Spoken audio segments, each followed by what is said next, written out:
Hi guys, வணக்கம். Welcome back our channel. இன்றைக்கி நம்ம பார்க்க போகிற ரெசிபி என்னென்னா, ரொம்ப சிம்பிளாக செய்யக்கூடிய, அதுவும் வாயில் வச்சதும் கரைஞ்சி போகிற மாதிரியான ஒரு ஸ்நாக் ரெசிபி தாங்க பார்க்க போகிறோம். வட்டலாப்பம்.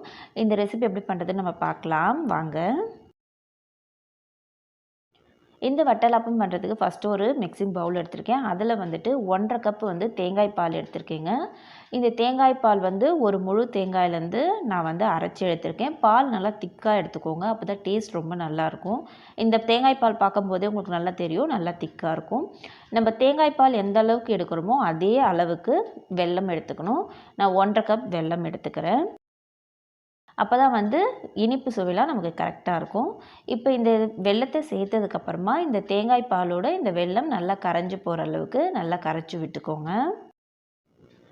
பாருங்கள், நல்லாவே கரைச்சி விட்டாச்சு. இப்போ இது ஒரு பக்கம் இருக்கணும். அடுத்தது இன்னொரு பவுல் எடுத்துக்கலாம்.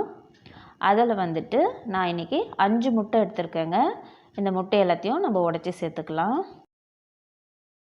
5 முட்டையும் உடச்சி நான் பவுலில் சேர்த்துட்டேன். இப்போ இந்த முட்டையை நம்ம நல்லா பீட் பண்ணிக்கலாம். ஒரு விஸ்கு வச்சு நல்லா பீட் பண்ணிக்கோங்க. இதை மிக்சிலலாம் போட்டு அடிச்சிக்கக்கூடாதுங்க. இந்த மாதிரி விஸ்கு இல்லைனா ஒரு ஸ்போக் வச்சு நல்லா நுர வர அளவுக்கு அடிச்சிக்கலாம். பாருங்கள், நல்லா நுர போங்க. நான் அடிச்சிட்டேன். அடுத்ததாக நம்ம ஆல்ரெடி தேங்காய் பால் வச்சுருக்கோம் இல்லையா, அதில் இந்த அடித்து விட்ட முட்டையும் சேர்த்துக்கலாம். சேர்த்துட்டு 1/2 டீஸ்பூன் ஏலக்காய் பவுடர் சேர்த்துக்கலாம். இந்த ஏலக்காய் பவுடர் சேர்க்கறதுனால முட்டையோட ஸ்மெல் நமக்கு சுத்தமாக வராது. நீங்கள் வேணும்னா எதனா எசன்ஸ் கூட சேர்த்துக்கலாம். இப்போ இந்த ஏலக்காய் பவுடர் சேர்த்ததுக்கப்புறம் இதை எல்லாத்தையும் ஒன்றா மிக்ஸ் ஆகிற அளவுக்கு நல்லா அடித்து விட்டுக்கலாம். பாருங்கள், எல்லாமே நல்லா மிக்ஸ் ஆகிடுச்சு. அடுத்ததாக இதை வேக வைக்கிறதுக்கு நான் ஒரு கேக் டின் தாங்க எடுத்திருக்கேன். அதில் கொஞ்சமாக நெய் மட்டும் அப்ளை பண்ணி வச்சுருக்கேன். இப்போ ஒரு வடிகட்டி எடுத்து வச்சு அதில் நம்ம வடிகட்டிக்கலாம். ஏன்னா நம்ம வெல்லம் அப்படியே கரைச்சிருக்கோம், அதில் தூசு மண்ணெல்லாம் இருக்கும். அதெல்லாம் இப்போ ஃபில்ட்ரு பண்ணிக்கலாம். பாருங்கள், நான் எல்லாத்தையுமே வடிகட்டி எடுத்துக்கிட்டேன். அடுத்ததாக இதை வேக வைக்கிறதுக்காக நான் ஒரு இட்லி பாத்திரத்தில் தண்ணி ஊற்றி வச்சுருக்கேங்க. அடியில் ஒரு ஸ்டாண்ட் போட்டு வச்சுருக்கேன். இப்போ இதை நம்ம ரெடி பண்ணி வச்சுருக்க இந்த டின்னை அதில் வச்சுக்கலாம். இப்போ நம்ம வச்சதுக்கப்புறமா இந்த பாத்திரத்தை ஒரு தட்டு போட்டு நம்ம மூடி வச்சுக்கலாங்க. இதை நம்ம இப்போ கவர் பண்ணதுக்கப்புறமா இந்த இட்லி பாத்திரத்தையும் மூடி வச்சு நம்ம கவர் பண்ணிக்கலாம். இல்லைனா வேகும் போது அந்த தண்ணியெல்லாம் சொட்டி நம்ம அந்த வட்டலாப்பம் வேஸ்ட்டாக போயிடும். அதனால் இது மாதிரி மூடி போட்டு மூடி வச்சுக்கோங்க.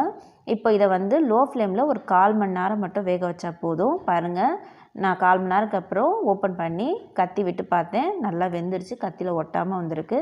இப்போ இது அப்படியே ஒரு 1/2 அன் ஹவர் நல்லா ஆறட்டும். 1/2 மணி நேரத்துலேருந்து 1 மணி நேரம் நல்லா ஆறுனதுக்கப்புறமா இப்போ இதை நம்ம ஒரு பிளேட்டுக்கு நம்ம மாற்றிக்கலாம்.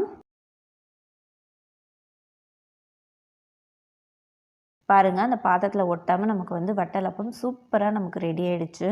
இதை நம்ம கத்தி வச்சு கட் பண்ணுற பாருங்கள், எந்த அளவுக்கு சாஃப்டாக இருக்கும். வாயில் வச்சதும் அப்படியே கரைஞ்சி போகிற அளவுக்கு ரொம்ப சாஃப்டாக இருக்கும். அதே சமயம் ரொம்ப டேஸ்ட்டாகவும் இருக்கும்.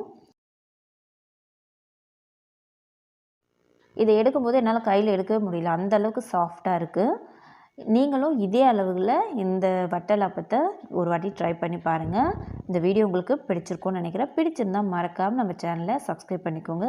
கூடவே வர பெல் பட்டனையும் கிளிக் பண்ணிக்கோங்க. லைக் பண்ணுங்கள், ஷேர் பண்ணுங்கள், கமெண்ட் பண்ணுங்கள். தேங்க்ஸ் ஃபார் வாட்சிங்.